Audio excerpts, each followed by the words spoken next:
I am convinced, मुझे पूरी तरह यकीन है कि वहाँ रेडिएशन बड़ा सीवियर लीक हुआ है। इस एरिया में जहाँ पे ये हुआ है, कम से कम 50 लाख पाकिस्तानी रहेंगे। कहाँ लेके जाएंगे?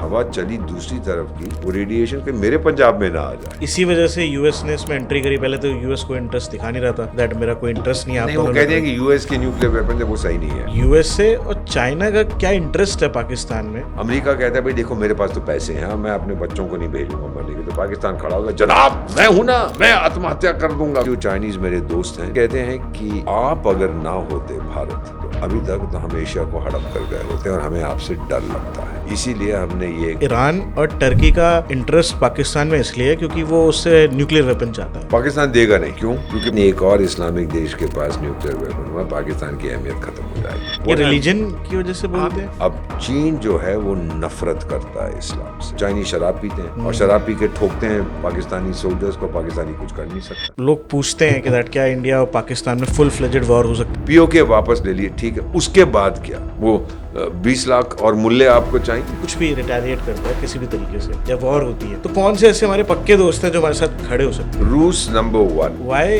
रशिया को सुपर पावर का टैग क्यों नहीं? मैं रूस वापस आएगा और चीन के साथ उसकी दोस्ती कभी नहीं हो सकती। उसकी दोस्ती होगी भारत। बलूचिस्तान आजाद होगा पूरा? 100% उन्होंने अनाउंस करना है। तो पाकिस्तान के 4 टुकड़े हो जाएंगे और शायद स्थिति थोड़ी सुधर जाए। पाकिस्तान और इंडिया का जो ये कॉन्फ्लिक्ट चल रहा है, इसको बेहतर तरीके से समझने के लिए इसका जियोपॉलिटिकल एंगल को समझना आपको बहुत ज़रूरी हो जाता है। क्योंकि कुछ लोगों का कहना है कि दैट अमेरिका साथ दे रहा है, कुछ लोगों का कहना है दैट चाइना साथ दे रहा है। बहुत सारी थ्योरीज निकल के आ रही हैं, बहुत ज़्यादा कन्फ्यूजन है आप लोगों के मन में दैट एक्चुअली में चल क्या रहा है। बट अगर कोई जियोपॉलिटिकल एक्सपर्ट, एक इंडियन एम्बेसडर जिन्होंने 6 देशों के अंदर सर्व करा है, 7 देशों में वो एज अ एडवाइजर काम करते हैं, तो आप समझ सकते हो उनके पास कितनी विजडम, कितनी नॉलेज, कितनी इंफॉर्मेशन होगी जो आज आप सुनोगे इस पॉडकास्ट पर। तो आपको बहुत मजा आने वाला है। बहुत ही एंगेजिंग और इंटरेस्टिंग एपिसोड है ये द प्रतीक शो का। एंड आज ये एपिसोड शूट करने के बाद मुझे बहुत अच्छा लगा दैट हम प्रतीक शो के जरिए इतने एंगेजिंग, इतने इंफॉर्मेटिव एपिसोड शूट कर पा रहे हैं। तो थैंक यू गाइस, जो लोग हमें सब्सक्राइब करते हैं, लाइक करते हैं, कमेंट करते हैं। अगर आपने अभी तक मेरे चैनल को सब्सक्राइब नहीं करा है तो चैनल को सब्सक्राइब कर लेना एंड एक लाइक को ज़रूर देना, बिकॉज इससे मुझे बहुत मोटिवेशन मिलती है। आप लोग अपना ऐसे ही प्यार बनाए रखिए एंड मैं आपके लिए बेस्ट से बेस्ट पॉसिबल गेस्ट लेके आता रहूँगा। सो आज हमने इनवाइट करा है दीपक वोरा जी को, जो एक इंडियन एम्बेसडर हैं। 6 देशों के अंदर उन्होंने सर्व करा है एंड 7 देशों के एडवाइजरी काउंसिल में वो हैं। तो आज की जो गेस्ट है वो बहुत ही स्पेशल है क्योंकि उनके पास बहुत ही स्पेशल इन्फॉर्मेशंस मौजूद है। तो कुछ अनहर्ड इन्फॉर्मेशन जानने के लिए, कुछ अनहर्ड कहानियां सुनने के लिए तैयार हो जाओ इस पॉडकास्ट में। मैं मिलता हूं सीधे आपको पॉडकास्ट में, सो बने रहिए इस पॉडकास्ट में। You are watching Deepak Vora on the Prateek show.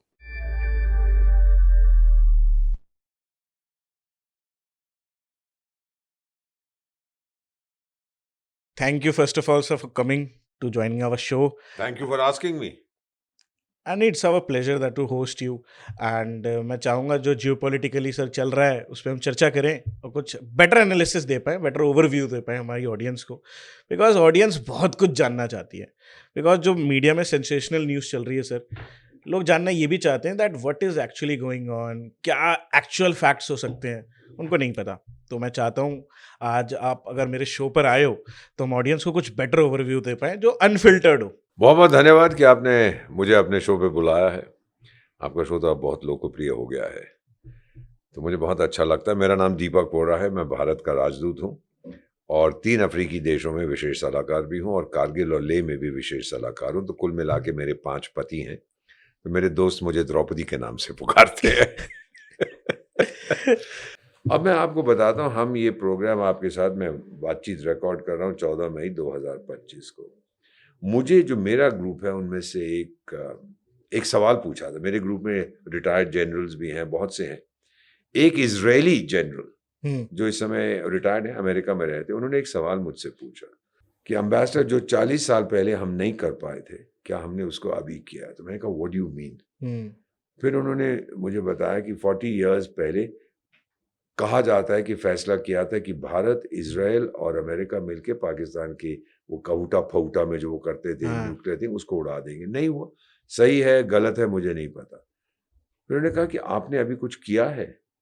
That got me thinking कि ये एक इज़राइली मुझसे पूछ रहा है, इसका मतलब क्या है? फिर मैंने थोड़ा पता करना शुरू किया और हकीकत जो मैं समझता हूँ, क्योंकि मैंने चेरनोबिल जो हुआ था 80s में यूक्रेन में, उस समय यूक्रेन सोवियत संघ का हिस्सा था। फुकुशिमा जो हाल ही में हुआ था जापान में, जब मैंने स्टडी किया तो आई एम कन्विंस्ड, मुझे पूरी तरह से यकीन है कि वहाँ रेडिएशन बड़ा सीवियर लीक हुआ है। क्यों? 1 जनवरी हर साल की हम एक दूसरे भारत और पाकिस्तान कहता है ये तेरे न्यूक्लियर हथियार हैं, ये मेरे ये हैं। मेरे हैं, यहाँ पे मत मारियो, तू मेरे को मत ठोक, मैं वहाँ पे नहीं ठोकूँ। न्यूक्लियर फैसिलिटीज हम कहते हैं। राइट। मेरा मानना है कि पाकिस्तान ने झूठ बोला हमसे, बताया नहीं कि कुछ मैंने अपनी न्यूक्लियर फैसिलिटी या न्यूक्लियर पावर प्लांट जो ऊर्जा पैदा करता है, मैंने इस आर्मी बेस में रखा हुआ वो है। जो किराना हिल्स के उधर है। अब लोग किराना की बात करते हैं, चगाई की बात करते हैं, जहाँ पहले उनका न्यूक्लियर टेस्ट किया गया था, कहीं पे तो है। फिर क्या होता है कि अगर वहाँ पर आपका न्यूक्लियर रिएक्टर है जो ऊर्जा पैदा करता है, क्योंकि हाँ, अगर आप सेंट्रीफ्यूज बनाते हो प्लूटोनियम को और शक्तिशाली बनाने के लिए, तो आपकी मशीनें चल रही हैं, आपको बिजली तो चाहिए। बिल्कुल। और ये तो हो नहीं सकता कि आप पाकिस्तान की बिजली पर डिपेंड करेंगे, वो तो कभी भी ठप हो जाएगी। तो आपको एक कैप्टिव सोर्स ऑफ एनर्जी चाहिए। फिर आप वहाँ एक न्यूक्लियर पावर प्लांट लगा देते हैं। हमको बताया नहीं। अब क्या हुआ है कि हमने जब बम्बार्डमेंट किया उनकी मिलिट्री बेस पे, हमको पता नहीं था। इसीलिए हमारे एयरफोर्स वाले भी हंस रहे थे, हमारे डायरेक्टर जनरल एयर ऑपरेशन, किसी ने कहा ये आपने किराना हिल्स में आपने किया था, कहता अच्छा thank you for telling me कि वहाँ पे न्यूक्लियर चीज़ें पड़ी हुई हैं।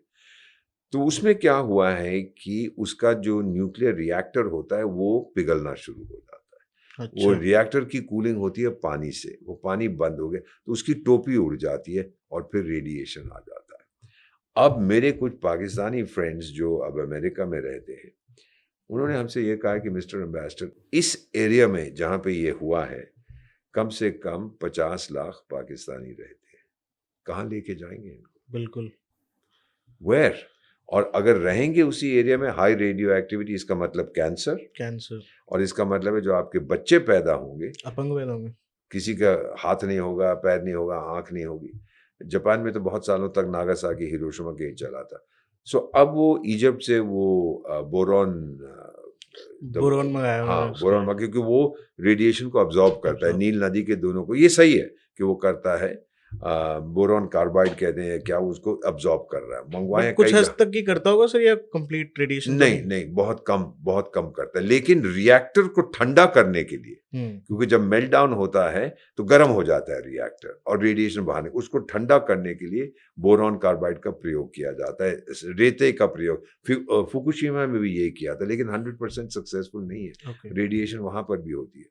अगर ये सही है कि 50 लाख पाकिस्तानियों को वहां से जाएंगे कहाँ? पैसे कहाँ हैं उनके पास? सरकार के पास पैसे का बिल्कुल। भिखमंगे हैं। मेरा मानना है कि ये जो मैड मुल्ला मुनीर है, मुल्ला मुनीर जो कहता है मैं आर्मी चीफ हूँ, ये सारी उसकी शरारत ही है। जो दंगा किया है कि हम अलग हैं, टू नेशन थियरी है, वो हाँ। बकवास जो करता है। मेरा मानना है कि अब पाकिस्तानी लोग, अगर ये सही है, मेरा दिल तो कहता है कि मत मानो कि ये सही है, मेरा मन कहता है ये बिल्कुल सही है। अगर ये सही है तो ये मुल्ला मुनीर का कचुम्बर बना के पराठे के साथ खा जाएंगे। ऑफ कोर्स 50 लाख लोग जाएंगे कहाँ पे? And thank they you will very, suffer. They will suffer. और कहीं हवा चली दूसरी तरफ की, वो रेडिएशन के मेरे पंजाब में ना आ जाए। You know right. These are things we are concerned about, कि हम देखने की को उम्मीद करता हूं कि नहीं होगा। बट द रियलिटी इज ये भी अनइंटेंडेड कॉन्सिक्वेंस। अरे राइट। कमीनों, अगर आप हमको बता देते कि हमारा यहाँ न्यूक्लियर तो हम उधर प्लांट है नहीं डालते। तो हम शायद नहीं करते। करना तो आपका आर्मी बेस है, आर्मी बेस में रखा क्यों है? आप हम्म। सिविलियंस के पीछे छुप के क्यों बंदूक चलाते हो? कमीने। झूठ बोलना उनकी परंपरा। हमारा मुंडका उपनिषद में क्या लिखा हुआ है? सत्यम एव जयते, हमेशा सच्चाई की जीत होती है। इनका जो है कि झूठ बोलते जाओ, शायद दुनिया उसको सच मान लेगी। सर, जो एक पर्सपेक्टिव बोला जा रहा था दैट इसी वजह से यूएस ने इसमें एंट्री करी। पहले तो यूएस को इंटरेस्ट दिखा नहीं रहा था, दैट मेरा कोई इंटरेस्ट नहीं है, आप नहीं, वो दोनों लड़ कहते रहे हैं हो। कि यूएस के न्यूक्लियर वेपन है वो सही नहीं है। यूएस ने एंट्री की है देखने के लिए कि रेडिएशन के साथ डील कैसे किया जाता है। और उन्होंने प्लेन भेजा जो मॉनिटर करता है, उसने बोला कि इट्स डेंजरस लेवल, बताएंगे नहीं ऑफिशियली, लेकिन जो लोग जानते हैं हमारे सर्कल में, उन्होंने कहा it's very high, very dangerous. और अगर ये है तो अगले 3-4 दिनों में आप देखेंगे इसका परिणाम क्या होगा। झूठ तो बोलते जाएंगे, लोग मर जाते हैं तो क्या फर्क पड़ता है। You know, I once asked Pakistani कि आप इतने जहादी कैसे पैदा करते हो। कहता हाँ। कराची जाओ, वहाँ की झोपड़पट्टी देखो, एक में चले जाओ, खाने वाने को कुछ नहीं, लेकिन 36 बच्चे हैं। अम्मा बेच देती है, वो जिहादी तंजीम आती है कि भाई बच्चा दो, ये लो 5,000 रुपये, वो खुशी खुशी बेच देगी। उसको क्या पता, कहती मैं और 15 पैदा कर दूंगी। तो this is the cannon fodder, ये मशीन है पूरी जो जिहादियों को पैदा करती है। और वो खुद ही कहते हैं हमारी तो जिहादी फौज है। हाँ। सो ये रिलीजन की वजह से बोलते हैं। 100%। तो जो मैं देख रहा हूँ, जैसे अभी हमने जियोपॉलिटिकल सिचुएशन देखी कि अफ्रीका इस समय दबा हुआ है, वहां पर भी आतंकी बहुत समस्याएं हैं, लेकिन वो भारत को अपना लीडर एक्सेप्ट करते हैं। यूरोप जो है वो बिल्कुल खत्म हो चुका है। अमेरिका है सबसे शक्तिशाली, लेकिन उसका इन्फ्लुएंस बहुत कम हो रहा है, क्योंकि लोग जो हैं वो कहते हैं यार ये कभी कुछ कहता है, कभी घड़ी में तोला घड़ी में माशा, कभी ये कहता है कभी वो कहता है, कभी कहता है मैं ये कर दूंगा, आपसे बात नहीं करूंगा, फिर 5 मिनट के बाद कहता है कुछ और कहता है, मैं तारीफ लगा दूंगा, फिर कहता है अच्छा नहीं लगाऊंगा। तो इन चीज़ों के साथ you know he is unpredictable, वो मैवरिक है। और बेसिकली वो चाहता है कि विदेश नीति में मुझे कोई कामयाबी मिले। रूस और यूक्रेन के साथ 25 उसने एग्रीमेंट कराई है, 5 मिनट नहीं चलती। गाजा पट्टी में इसराइल और हमास के साथ कराई, वो 2 मिनट नहीं चलती। इधर सीज फायर कराया, इधर भी दिक्कत हो गई उसकी। तो चाहता तो बहुत है, इसलिए कहता मैंने ये कर दिया, मैंने वो कर दिया। वो नार्सिसिस्टिक पर्सनैलिटी होती है, अपने आप से मोहब्बत करता है और कोई मोहब्बत नहीं उससे करता, तो वो अपने आप से करता है। तो मैं सबसे होशियार हूँ, सबसे खूबसूरत, सबसे हसीन हूँ। एक दिन मैं उसको चिट्ठी लिखूंगा, यार मेरी भी तो तस्वीर देख, मैं तुझसे ज्यादा हसीन हूँ। तू तो टाइगर राष्ट्रपति है, मैं तो राजदूत हूँ। सो अमेरिका इज देयर, पर उसकी भी छवि कम हो रही है। सो सारा फोकस ईस्ट को शिफ्ट हो रहा है। चीन को मौका था, मौका उसने खो दिया है, क्योंकि चीन एक बड़ा देश है और चीन की समस्या है ईगो और एंगर मैनेजमेंट, अहंकार से कैसे निपटा जाए। चाणक्य ने कहा था एक राजा के लिए सबसे बुरी चीज होती है अहंकार, अहंकार नहीं होना, और गुस्सा।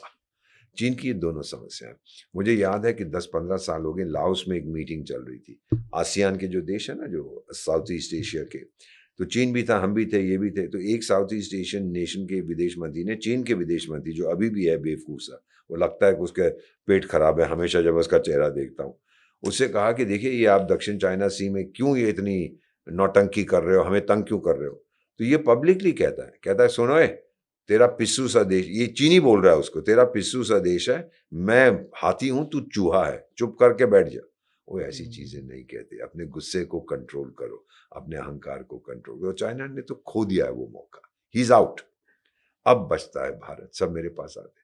आपने देखा होगा कि तुर्की भी आजकल, हमने उसकी मदद की थी। खैर इंटरनेशनल रिलेशंस में आभार नाम की कोई चीज नहीं होती। पर्सनल इंटरेस्ट होते हैं। ये हम लोग पहली चीज डिप्लोमेसी में सीखते हैं। 19वीं शताब्दी में ऑस्ट्रो हंगेरियन एम्पायर होता, बहुत बड़ा साम्राज्य था। तो वहाँ के जो हंगरी के लोग थे उनको मजार कहते हैं। तो मजार लोग ठोक रहे थे ऑस्ट्रिया के शहनशाह को। फिर उसने रूस के शहनशाह जार था, उससे कहा भाई मेरी मदद कर, मैं तो मारा जाऊंगा। अच्छा, उस समय यूरोप में क्या होता है, जितने शहनशाह हैं, कोई किसी का भाई है, बेटी है, अंकल है, आंटी, सब आपस में उनके रिश्ते होते हैं। तो फिर रूस ने अपने सैनिक भेजे, उन्होंने मजारों को ठोका। और उस समय विदेश मंत्री होता था फीलिक्स श्वार्ज़ेनबर्ग, ऑस्ट्रिया का। उससे फिर किसी ने कहा यार अब तो तू बहुत आभारी होगा रूस का कि तेरी मदद की है। तो कहता है सारी दुनिया चकित हो जाएगी कि हम कितने कम आभारी हैं। We will surprise the world with our ingratitude. ये पहला सबक हमको कूटनीति में समझाया जाता है कि कभी मत सोचो कि कोई आपके लिए खड़ा होने वाले आभार प्रकट करेगा। इनग्रेटिट्यूड इज नंबर 1। और दूसरा कहते हैं अगर आपको लॉयल्टी चाहिए इंटरनेशनल रिलेशन में, तो बाजार से कुत्ता खरीद के ले आओ, फिर आपको लॉयल्टी वहां मिलेगी। ये चीजें हम समझ गए। तो ये जंग जो हमने इस समय लड़ी है, जो कॉन्फ्रंटेशन हुआ है, वो हमने अकेले की है। अब देखिए प्रधानमंत्री नरेंद्र मोदी में, मुझे लोग कहते हैं कि आप उनके चमचे हो। मैंने कहा बिल्कुल गलत है, मैं महा चमचा हूं, because he is the best prime minister India has had in a long time. मैंने बहुत से देखे।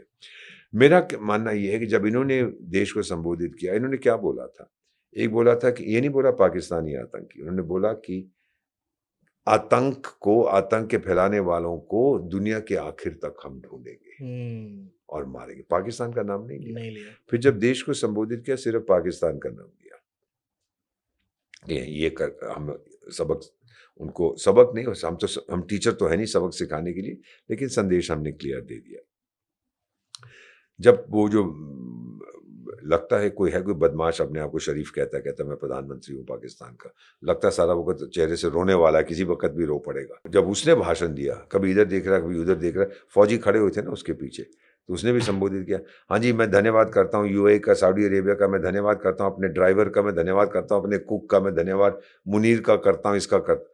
देखिए भारत में, आप मेरी एक बात सुनिए, आप 1000 भारतवासियों के पास जाइए, पूछिए कि भारत का प्रधानमंत्री कौन है, वो बता देंगे नरेंद्र मोदी है। यस, 1000 भारतवासियों से पूछे आपके नेवल चीफ का नाम क्या है, किसी को नहीं मालूम, बिल्कुल। कि हमारे लिए अनोनिमस होता है। उनसे पूछ लीजिएगा कि भारत के सीनियर राजदूत का नाम क्या है, वो नहीं बताएंगे कि दीपक वोरा है। ये है फर्क हम में और उसमें। वहां पर आप पूछेंगे पाकिस्तानी से कि आपका प्रधानमंत्री कौन है, कहता जी मुझे तो पता नहीं। अच्छा आपका आर्मी चीफ कौन है, सब बता ये देंगे। पता। तो ये जब, इसलिए बार बार उसका धन्यवाद कर रहा था। पीएम साहब बोले कि हम अपनी सुरक्षा, जो हमारे बल हैं, हमारी बॉर्डर सिक्योरिटी फोर्स है, हमारी एजेंसीज हैं, हमारी डिप्लोमेसी है, किसी का नाम नहीं लिया। इसको कहते हैं सेल्फ कॉन्फिडेंस। वो लोग जो है हर चीज, इसका भी धन्यवाद। आपको पता है उसने यूएई एमिरात का भी धन्यवाद किया। क्यों? अब मैं सोचने लगा क्या बात है।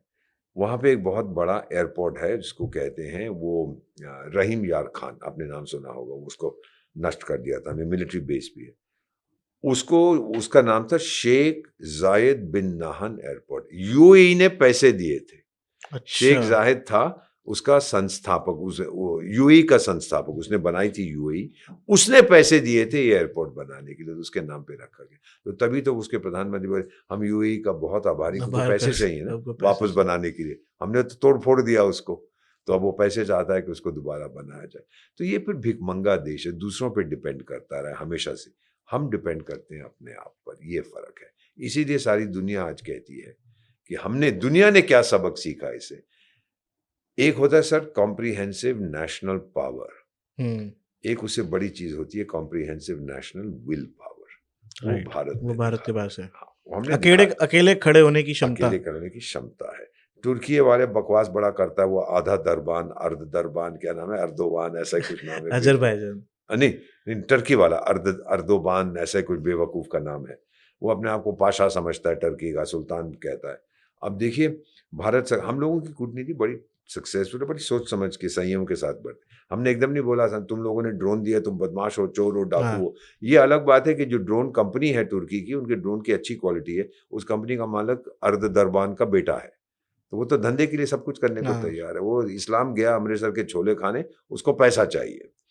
तो इसने, अब देखिए भारत सरकार ने जो भी करना है हम इन टाइम करेंगे, लेकिन भारत के लोग टर्की की विजिट कैंसिल करनी शुरू कर दी। बिल्कुल। आज मैं जब आपके पास ये पॉडकास्ट रिकॉर्ड करने आ रहा था, मेरा सीना इतना चौड़ा हुआ, मेरा ड्राइवर, उसको पता नहीं है कि जियोपॉलिटिक्स क्या होता है, टैक्सी ड्राइवर, तो कहता है कि साहब ये टर्की का माल मत खरीदिए। एक साधारण, मैं भी तो साधारण बेटा हूं अपनी माँ का, लेकिन कोई व्यक्ति जिसको कुछ पता नहीं कुछ है, पता ही नहीं है। तो वो क्या, और ये जो मुज्जू फुज्जू है ना मालदीव्स वाला, वो लाइन पे आ गया था जब हमने सारे टिकटें कैंसिल करनी शुरू कर दी, हम टूरिज्म के लिए नहीं जाएंगे। उसका तो 80% देश टूरिज्म पे चलता है, टर्की का 20% उसकी आर्थिक व्यवस्था है। अब हम बंद कर देंगे, ठीक है, उसके सेब नहीं खाएंगे, उसके ग्रेप्स नहीं खाएंगे, ये नहीं लेंगे, वो नहीं लेंगे, लेकिन सबक उसको ये मिलना चाहिए कि जब 140 करोड़ भारतीय तिरंगे के पीछे निकलते हैं तो फिर ब्रह्मांड कांपता है। ये राइट। हमारे ऑर्डिनरी लोग कर रहे हैं कि हम नहीं जाएंगे। और मेरा अनुरोध है आपके पॉडकास्ट के जरिए कि जो लोग टर्की टूरिज्म के लिए आ रहे हैं, मत जाओ। पीएम साहब ने कहा भारत को देखो कितनी खूबसूरत है, वहां जाओ, शादी करनी है वहां जाओ। अब कोई गर्लफ्रेंड है टर्किश आपकी तो फिर मैं कुछ नहीं कह सकता उसके बारे में, तो फिर अपनी पत्नी को मत ले जाना, तो बहुत पिटाई होगी। तो ये मजेदार चीज है कि people of India comprehensive national will power, ये हमने दिखा दी है, और ये मैंने कहीं नहीं पहले देखी थी। यू नो, काफी हमारा टाइम हो गया, आपसे बातचीत कर रहा हूं। बिल्कुल। मैंने देखा था इनडिसाइसिव इंडिया, जो फैसले नहीं करता था, डरता था, ये है। आज मैं देख रहा हूँ भारत बहादुर, ये भारत है। गांधी जी कहते थे भाई कोई यहाँ तमाचा मारे दूसरा गाल दे दीजिए, पेट में लात मारे पीठ दिखा दीजिए। ये भारत मुंह तोड़ देता है, ये सुनता नहीं है, किसी की अपनी सुनता है। और यहाँ तक कि नरेंद्र मोदी के बारे में तो मैं कई मजाक से लोगों से कहता हूँ कि अगर जब वो कमिटमेंट कर देता है तो वो अपनी भी नहीं सुनता, जैसे किसी फिल्म में कहते थे। And ultimately, are we ready to conclude? हाँ, तो अल्टीमेटली मैं एक ही चीज कहूंगा, जो पाकिस्तानी सेना है वहाँ के लोगों को तो खैर मैं बात नहीं करूंगा, लेकिन उनके फौजियों को एक चीज कहना चाहता हूँ। मेरे फेवरेट हीरो होते थे, आपकी उम्र बहुत कम है, राजकुमार, नाम आपने सुना है? बिल्कुल। हाँ, तो मैं एक अपना उनका डायलॉग एक सारे पाकिस्तानियों को बता देता हूँ। हम तुमको मारेंगे जानी, बंदूक भी हमारी होगी, गोली भी हमारी होगी, वक्त भी हमारा होगा। ये मुझे डायलॉग बड़ा अच्छा लगता है उसका। फिट बैठ रहा है ना सिचुएशन, बिल्कुल फिट बैठ रहा है। बहुत मारेंगे लेकिन चुन चुन के। मारेंगे। पीएम साहब ने बोला था चुन चुन के हिसाब लेना, मेरी फितरत है, पाताल से भी ढूंढ लाएंगे आपको। तो ये सुनो ये क्या कहता है, you no, he is one of the greatest leaders in human history. साफ जाहिर कर दिया है कि भाई मुझसे पंगा मत लो। एक क्वेश्चन था मेरा जी, दैट यूएसए और चाइना का क्या इंटरेस्ट है पाकिस्तान में? दैट सीधी बात है, चाइना को एक मर्सनरी मिल गया है भारत को कंट्रोल करने में, और यूएस को मिला था पहले अफगानिस्तान को कंट्रोल करने के लिए, सोवियत संघ को तंग करने के लिए। उसके बाद बीच में बने थे SEATO CENTO, South East Asian Treaty Organization, Baghdad pact, बहुत से बने थे कि हम मिडिल ईस्ट को कंट्रोल करेंगे हम, और पाकिस्तान दोनों में था। अमेरिका कहता है भाई देखो मेरे पास तो पैसे हैं, मैं अपने बच्चों को नहीं भेजूंगा मरने के। तो पाकिस्तान खड़ा होगा, जनाब मैं हूं ना, मैं आत्महत्या कर दूंगा, कोई बात नहीं, वो मुझे पैसे देते जाओ। अब उनको IMF का लोन मिला कि नहीं? हाँ, मिल गया। तो जाके पता करिए ना, लंदन और वॉशिंगटन और न्यूयॉर्क में प्रॉपर्टी प्राइसेस बढ़ गई हैं, क्योंकि सारा पैसा तो जनरल लोग खा जाएंगे, वहां पे अपने वो मकान खरीदेंगे। और दीन ईमान धर्म कुछ नहीं है। तो ये उनका इंटरेस्ट है कि हमारे पास एक मर्सनरी आर्मी है जो मेरा काम करेंगे। अगर साउथ अफ्रीका में कोई पंगा हो रहा है तो मैं पाकिस्तानियों को जाओ, ये मत जाओ, जाओ वहां जाके देखो वहां क्या हो रहा है। अब बलूचिस्तान में ठोक रहे हैं। बलूचिस्तान आजाद होगा आपको लगा? 100% उन्होंने अनाउंस करना है, जिस दिन आज़ाद हो गया तालिबान जो है वो मेरे होमलैंड, ओरिजिनल होमलैंड अफगानिस्तान के लोग, वो उनको मान्यता दे देंगे। उनका कोई लेना देने। मुझसे मेरे अफगान दोस्त कहते हैं कि भाई हमारी सीमा तो भारत के साथ थी अफगानिस्तान की, तो ये चूहा बीच में पाकिस्तान कहाँ से आ गया? Balochistan is gone 100%। उसके बाद जाएगा पख्तूनिस्तान बनेगा, वो जिसको हम कहते हैं खैबर पख्तूनख्वा। सिंध में भी मूवमेंट शुरू हो गई दोबारा, GA सिंध मूवमेंट। तो पाकिस्तान के 4 टुकड़े हो जाएंगे और शायद स्थिति थोड़ी सुधर जाए। और ईरान भी बलूचिस्तान के साथ दोस्ती करना चाहेगा। इनकी बड़ी मजेदार होती है, पिछले साल जनवरी 2024 में मिसाइलें फेंक रहे थे एक दूसरे पे। फिर ईरान का राष्ट्रपति गया पाकिस्तान, अरे मेरे डार्लिंग ये क्यों लड़ रहे हैं, इस्लामिक भाई करके वापस चले गए। 5 मिनट के बाद फिर मिसाइलें फेंकनी शुरू कर दी। ये तो बड़ी मजेदार चीज होती है ये मुस्लिम देशों में। Oh my brother country, my sister country, और फिर जूते मारते हैं एक दूसरे को।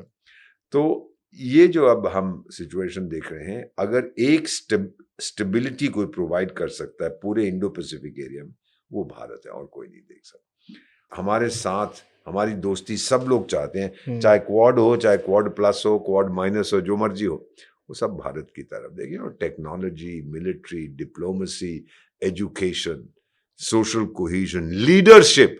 चाणक्य ने कहा था जिस देश के पास लीडरशिप नहीं है, यानी अगर राजा अच्छा नहीं है, तो वहां उसका कुछ नहीं हो सकता। तो हमारे पास है। सो ऑल द फैक्टर्स जो हमें चाहिए to become a great power वो है।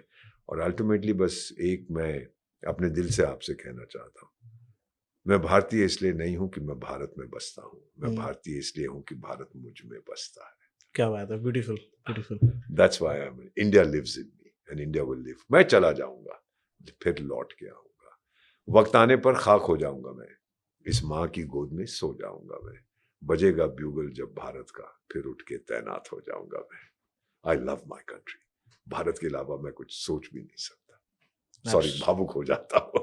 बहुत खूबसूरत आपने जो पोएटिक लाइंस बोली, बहुत खूबसूरत है। Thank you. एक चीज थी जी, एक मैं चाहता हूँ आप इस पे जरूर बताओ। दैट लोग पूछते हैं कि दैट क्या इंडिया और पाकिस्तान में फुल फ्लेजेड वॉर हो सकती है? बिकॉज लोग कह रहे हैं ये सिर्फ अब एक कन्वेंशनल युद्ध रह गया है, इससे ज्यादा कुछ नहीं हो सका। फुल फ्लैज वॉर का क्या मतलब होता है? मैं जाके ठोक के आऊँ उनको, ठोक दूंगा, फिर क्या होगा? 5 साल वो खामोश रहेगा, फिर वो फुदकेगा। तो उसको इसलिए तोड़ना, वो कन्वेंशनल वॉर सब खत्म हो गया। हमारे भी कुछ लोग कहते हैं एंगेज विद पाकिस्तान। मैंने कहा जा टाइगर, एंगेजमेंट रिंग दिया उनको, एंगेज विद पाकिस्तान का क्या मतलब है? फुल फ्लेज वॉर हो भी जाए, ठोक तो मैं दूंगा उनको, लेकिन उसके बाद क्या? पीओके वापस ले लिए, ठीक है, उसके बाद क्या? वो 20 लाख और मूल्य आपको चाहिए? नहीं चाहिए ना मुझे। जमीन तो मैं ले लूंगा, लेकिन लोग आप रखिए। So these are thought processes. अगर वो अलग हो जाए, खुद वापस आ जाए, आई हैव नो प्रॉब्लम। वो तो क्या, मेरी बात मानिएगा कि जो लोग पाकिस्तान में जो बलोच हैं या पश्तून हैं या हज़ारा हैं या सिंधी हैं, वो सब कहते हैं कि सबसे ज़्यादा खतरनाक जानवर इस पीएम, पंजाबी मुसलमान। मैं तो आधा पंजाबी हूँ, मैं जानता हूँ कि they don't like the Punjabi, सीधी बात है। सारी 90% फौज उनकी पंजाबी है, उनकी इंडस्ट्रीज पंजाबियों में, सब कुछ तो पंजाबियों के पास है वहां पर। और फिर ये मुनीर सुनीर आके और कहता है वी आर पंजाबी, हम दुनिया के नंबर 1 है। बेवकूफ लोग हैं। सो जंग में ठोक दूंगा। अमेरिका ने ठोक दिया था अफगानिस्तान को, फिर क्या हुआ? 20 साल वहां फंसे रहे। वियतनाम के साथ जंग करते रहे, फिर क्या हुआ? सो अल्टीमेटली डिप्लोमैट्स जो हम लोग होते हैं, हम जंग प्रिवेंट करने की कोशिश करते हैं। नहीं होता है तो फिर हम फौज को कहते हैं जाओ भी ठोक पीट के आओ। फिर जब ठोक पीट देते हैं, हम फिर वापस आते हैं, आज अभी टेबल पे बैठ के हम समझौता करते हैं। So I think that there will not be a full fledge war. Pakistan पंगा लेता रहेगा, और उसको पंगा को खत्म करने का, और मैं बहुत सोच समझ के कह रहा हूँ, उस पंगा को खत्म करने के लिए हमेशा से इस जो कांटा है हमारे शरीर से निकालने के लिए, उसके टुकड़े करने पड़ेंगे, और कोई रास्ता नहीं है। और जिन लोगों को बहुत तकलीफ होती है, दर्द होता है दिल में, तो चले जाओ भी। कौन कहता है आपको भारत में रहो? क्योंकि ये अब सक्षम भारत है, सशस्त्र भारत है। ये भारत है जो किसी के सामने झुकेगा नहीं। ये नया भारत है। अभी मेरे चैनल पे मेजर जनरल साहब आए थे, वो बता रहे थे दैट इंडिया जियोपॉलिटिकली थोड़ा सा वीक है, क्योंकि हमारे एक साइड पाकिस्तान है, एक side China and Myanmar, Nepal. वो तो जियोग्राफिकली वीक है ना, कि आप अपने दोस्त चुन सकते हो, अपने पड़ोसी नहीं चुन सकते। बिल्कुल। लेकिन सब लोग जानते हैं, म्यांमार जानता है, अगर मुझे विकास करना है मैं भारत के साथ जाऊंगा। श्रीलंका बीच में बहुत फुदकता था, चाइना चाइना चाइना, वो भी लाइन पे आ गया, मेरे पास आ गया। मालदीव्स भी फुदकता था, वो भी मेरे पास आ गया। नेपाल भी फुदकता था, वो भी मेरे पास आ रहा है। बट नेपाल में तो काफी हेविली इन्वेस्ट कर रहा है चाइना। चाइना इन्वेस्ट नहीं करता, चाइना लोन्स देता है।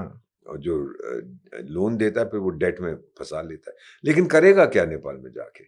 क्या नेपाल की धरती ले लेगा? अल्टीमेटली लोग कहते हैं, देखो बेटा, एक चीज होती है कि आपका जिस्म है, मुझे मालूम नहीं आप दिन में कितनी रोटी खाते हैं। मान लीजिए 4 रोटी खाते हैं लंच में, मैं आपको 40 दूं, आपको पेट खराब हो जाएगा। बिल्कुल। आप अब्जॉर्ब नहीं कर पाओगे। राइट। तो इन्वेस्टमेंट की हम बात करते हैं, उस देश में क्षमता तो होनी चाहिए उसको अब्जॉर्ब करने की। I am an economist, development economist. मैं इस चीज को समझता हूँ, पढ़ने की कोशिश करता हूँ, समझने की कोशिश करता हूँ। सो अभी क्या है कि ये जो गारलैंड, क्या string of pearls policy, that's all rubbish, बड़ा पुराना हो चुका है। उसने कहा जी मैं हीरों का हार आपके इर्द गिर्द गाऊंगा। मैंने कहा कि फिर मैं, तू देख स्कॉर्पियो नहीं होता, बिच्छू का हार तेरे गले में पहना दूंगा। सारे देश तेरे पड़ोसी तुझसे नफरत करते हैं, चीन अकेला पड़ गया है। सो कन्वेंशनल वॉर के बाद क्या, अभी हमको नॉन कन्वेंशनल वॉर करनी है। इसका मतलब ब्रेकअप ऑफ पाकिस्तान। मतलब सिंपल सी बात है, आपने जो बताया, अगर कांटा लग जाए तो टुकड़े करने पड़ेंगे, और टुकड़े कर दो, फिर वो आपस में भिड़ेंगे अगर भिड़ना है। नहीं तो अगर बलूचिस्तान ने, आज हम 14 मई को बात कर रहे हैं, अगले 2-3 दिनों में उसने अपनी घोषणा कर दी कि मैं अब आज़ाद हो गया हूँ, आज़ाद देश हूँ, मैं पाकिस्तान से अलग हो गया हूँ, तो मेरा ख्याल ये बहुत अच्छी बात होगी। मेरे बहुत से बलोच दोस्त हैं, ज़्यादा मैं पब्लिक फोरम पे नहीं कहूँगा, लेकिन मुझसे संपर्क रखते हैं कि अगला स्टेप क्या होना चाहिए, क्या नहीं करना चाहिए। तो मैं not on the government level but at a private level मैं उनसे जरूर कहता हूँ। It will weaken the strength of the Pakistan, completely खत्म कर देगा ना। बलूचिस्तान तो 40% उसका सरफेस एरिया है, और बहुत से वहाँ पर नेचुरल रिसोर्सेज हैं। कंपनियां कनाडा की और चाइना की वहाँ माइनिंग कर रहे हैं गोल्ड के लिए। तो बलोच कहते हैं कि तो खबरदार हमारे सोने को हाथ लगाए, तो हमारा है, तो उनको ठोक पीट देते हैं। फिर चीन रोता आए मेरे लोग मर गए, और पाकिस्तान से कॉम्पेंसेशन भी लेता है। कई $1 मिलियन उसने लिए हैं। जब वो दासू डैम वैम पे कुछ चीनी काम कर रहे थे, तो उनको उड़ा दिया फ्रीडम फाइटर्स ने, पख्तून फ्रीडम फाइटर्स ने। पैसे ले लिए उन्होंने कि आप कीमत उसकी 20-25-30 मिलियन डॉलर भी उन्होंने ले लिया कि हमारे लोग मार गए, इतना पैसा दो। पाकिस्तान के पास पैसे कहाँ से देगा? तो देने पड़े, क्योंकि वो स्लेव मेंटालिटी है, हम नौकर हैं। अब वो चीनी लोग जो वहाँ काम करते हैं, ये गदर पोर्ट शदर पोर्ट जो इनका है, तो वहाँ पे नाइट क्लब्स खोल लिए उन्होंने, चाइनीज शराब पीते हैं और शराब पी के ठोकते हैं पाकिस्तानी सोल्जर्स को, पाकिस्तानी कुछ कर नहीं सकता। उसको बताया गया कि देख चीनी ठोकेगा तो बोलेगा मालिक और ठोको मुझे। Is this correct? आप मुझे एक बार करेक्ट करना, मैं क्वेश्चन मैं पढ़ रहा था कहीं पे, कोई बता रहा था दैट ईरान और टर्की का इंटरेस्ट पाकिस्तान में इसलिए है क्योंकि वो उससे न्यूक्लियर वेपन चाहता है। पाकिस्तान देगा नहीं। हम्म, क्यों? क्योंकि पाकिस्तान का सोल क्लेम, वही 4 लीडर है ना हम्म, इस्लामिक समुदाय के। पाकिस्तान कहता है मेरे पास न्यूक्लियर हथियार है, मैं लीडर। ईरान कहता है चुप ओए मेरी इतनी बड़ी फौज है, मैं लीडर। सऊदी अरेबिया कहता है चुप ओए दोनों, मक्का मदीना मेरे पास है, मैं लीडर। मैं लीडर। और टर्की कहता है मैं सुल्तान बनने वाला हूँ, मैं लीडर। तो पाकिस्तान देगा नहीं। जिस दिन एक और इस्लामिक देश के पास न्यूक्लियर वेपन हुआ, पाकिस्तान की अहमियत खत्म हो जाएगी। जो कुछ उसकी बची हुई है, उसको कंपटीशन नहीं चाहिए। Very clear. तो कब के सऊदी अरेबिया के मोहम्मद बिन सलमान, उनको मैं जानता हूँ, एक बार किसी ने उनसे पूछा था ईरान न्यूक्लियर बॉम्ब बना रहा है, क्या आप भी बनाओगे? कहते हैं मुझे बनाने की जरूरत ही नहीं है, वो भिखमंगा है पाकिस्तान, उससे मैं खरीद लूंगा अगर मुझे चाहिए। अच्छा, सिर्फ 9 देशों के पास न्यूक्लियर पावर है इस मुल्क न्यूक्लियर में? वेपन्स वेपन्स है, बाकी किसी के पास नहीं है। सबने ट्रीटी साइन करी कि दैट तकरीबन सबने नॉन प्रोलिफरेशन ट्रीटी साइन करी, हमने नहीं की है क्योंकि हम तो कब से बात कर रहे हैं कि न्यूक्लियर वेपन्स को ख़त्म किया जाए, कोई सुनता नहीं है। जो जिनके पास हैं वो सबसे ज़्यादा भुगतते हैं कि और ना बना पाए कोई। हमने तो पहले बना फैसला कर लिया था, बहुत अच्छा फैसला किया था प्रधानमंत्री अटल बिहारी वाजपेयी के टाइम पे कि we will go the nuclear way. नहीं तो फिर ये ट्रीटी का दबाव हम पे डालेंगे और फिर हमको ये ऑप्शन जो है ये हमेशा के लिए बंद करना पड़ेगा। मेरी समस्या पाकिस्तान नहीं है, उस चूहे को तो मैं कुचल दूंगा। मेरा थ्रेट मेनली चाइना से है और उसके पास 1960-64 या कब से न्यूक्लियर वेपन है, तो मुझे भी बताना पड़ता। अब उसको पता है कि कन्वेंशनल वॉर में तो भारत पीटेगा मेरे को, बिल्कुल। और न्यूक्लियर वॉर वो करना नहीं चाहता। क्योंकि अगर आप देखेंगे नक्शे को, चीन का इंटरेस्ट क्या है? उसका इंटरेस्ट ताइवान है ना, ताइवान। उसका इंटरेस्ट पाकिस्तान नहीं है, उसका इंटरेस्ट बांग्लादेश नहीं है। बल्कि वो बेवकूफ़ हिलरी क्लिंटन का जो खनसामा होता था, आजकल कहता है मैं चीफ एडवाइजर हूँ, क्या नाम है उसका, मोहम्मद यूसलेस खान। यूसलेस खान नहीं, ऐसा ही कुछ है, हाँ ऐसा ही कुछ खान वान है वो, यूनस, यूसलेस यूनस खान ऐसा ही कुछ है। तो वो बड़ा चीफ एडवाइजर बना फिरता है, वो भी चीन के गुण गाता है। चीन टिल अबाउट 20 साल पहले तक रूसी कहते थे ये चाइना क्या सारा चूहा था, 4th वर्ल्ड कंट्री। वो अभी भी चाइना को एक्सेप्ट नहीं करते। टेम्पोररीली अमेरिका का मुकाबला करने के लिए कि चीन के साथ दोस्ती है, लेकिन वो कभी दोस्ती नहीं की। चीन कहता है रूस तो मर रहा है, मैं तो रूस को हड़प करूंगा। रूस कहता है तू आज देख तो सही, मैं तेरे को बताता हूँ। रूस के भी माइंड में वो रशियन एम्पायर का भी, सोवियत संघ की जितनी मर्जी आलोचना करो, था तो सुपर पावर। मैं तो रहा हूँ, my father was trained by the Russian, by the Soviet. और मैं डैड से पूछता था, मैंने कहा कि अमेरिकन ट्रेनिंग और सोवियत ट्रेनिंग में फ़र्क क्या है मिलिट्री में? तो मेरे फादर कहते थे कि अमेरिकन हमसे कहता था कि भाई ये बंदूक दे रहा हूँ, चलाइए, और नहीं चलती है मुझे फ़ोन करना, मैं वॉशिंगटन से आके ठीक कर दूंगा। रूसी कहता था इधर आ बेटा, चल अपनी स्लीव्स ऊपर कर, मैं बताता हूँ, ये दबाएगा ऐसे चलेगी, नहीं चलेगी तो भी ये दबा, ये भी नहीं चलेगी भाई यहाँ से खोल, फिर इसके अंदर जाएगा। वो टेक्नोलॉजी एकदम देता था, अमरीकी कभी नहीं देगा। सो दैट इज़ वाई हम लोगों का, हमारा दिल रूसियों के साथ है। फिर रूसियों का दिल तो पूरा भारत की तरफ ना, राज कपूर करके मेरा, आज तक वो गाना गाते हैं जो वहाँ के बुजुर्ग हैं, मेरा जूता है जापानी। एक बार मेरी वाइफ और मैं, आई थिंक हम आर्मीनिया में, जब मैं राजदूत था किसी क्लब में गए थे, हमें देखकर तो गाना गाना शुरू कर दिया। वो गाना वो हमारे लिए क्या गा रहे थे वहाँ पे आर्मीनिया में, हाँ, जिम्मी जिम्मी जिम्मी आजा आजा आजा। उनको मतलब नहीं पता था, लेकिन वो गाना इतना इतना पसंद करते हैं भारतीय कल्चर को, सभ्यता को ये लोग।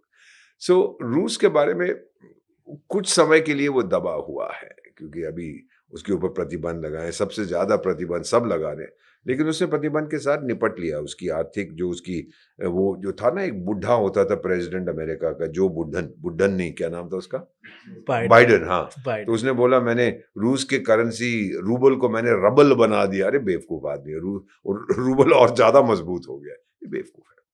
सो कुछ समय की बात है, रूस वापस आएगा और चीन के साथ उसकी दोस्ती कभी नहीं हो सकती। उसकी दोस्ती होगी भारत, हम पे भरोसा कर। भाई अंतरराष्ट्रीय मामलों में भरोसा नहीं है तो कुछ नहीं है। Right, trust is the main thing. The main thing, the people of the world trust India.